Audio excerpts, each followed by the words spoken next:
how to use Claude Code in Intellij. So make sure you already have both installed, your Intellij IDEA and your Claude Code, so that it automatically detects each other and you don't need to do those extra processes.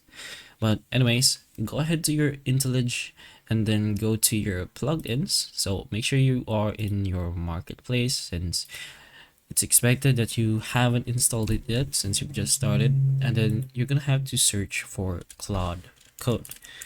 So at that point, it's pretty much as simple as installing the beta version. You'll be able to see an overview on what it can do inside Intellij, some new updates, reviews, and additional information. But you can go ahead and install and accept the little notice that it sends you, and once it's installed, it should just directly go inside your installed section.